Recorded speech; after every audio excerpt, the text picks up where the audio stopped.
പ്രമുഖ ശില്പിയും ചിത്രകാരനുമായ സുദർശൻ ഷെട്ടി കൊച്ചി ബിനാലെയുടെ 3ാം പതിപ്പിന്റെ ക്യൂറേറ്ററാകും. തിരുവനന്തപുരത്ത് നടന്ന ചടങ്ങിൽ സാംസ്കാരിക മന്ത്രി കെ.സി. ജോസഫാണ് പ്രഖ്യാപനം നടത്തിയത്. I declare that Sudarshan Shetty will be the next curator for Kochi Biennale 2016. സമകാലീന ശില്പകലയിലെ വേറിട്ട സാന്നിധ്യം. കൊച്ചി ബിനാലെയുടെ ആദ്യ പതിപ്പിൽ കലാസൃഷ്ടിയുമായി എത്തിയ സുദർശൻ ഷെട്ടി 3ാം പതിപ്പിൽ ക്യൂറേറ്ററാകുന്നു. മംഗലാപുരം സ്വദേശിയായ ഈ കലാകാരൻ അന്താരാഷ്ട്ര തലങ്ങളിൽ നിരവധി പ്രദർശനങ്ങളിൽ പങ്കെടുത്ത് കയ്യടി നേടിയിട്ടുണ്ട്. I accept this position with the sense of responsibility.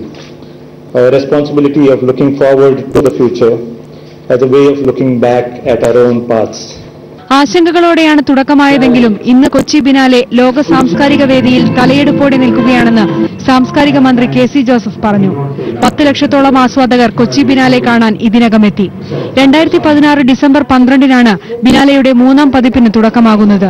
Sasi Tharoor MP, MA Baby, Thiruvananthapuram mayor K. Chandrika, Kochi mayor Tony Chammany, Adoor Gopalakrishnan, Shaji N. Karun, Riyas Komu, Bose ക്രിജാരി എന്നിവരും പങ്കെടുത്തു. ഏഷ്യാനെറ്റ് ന്യൂസ്, തിരുവനന്തപുരം.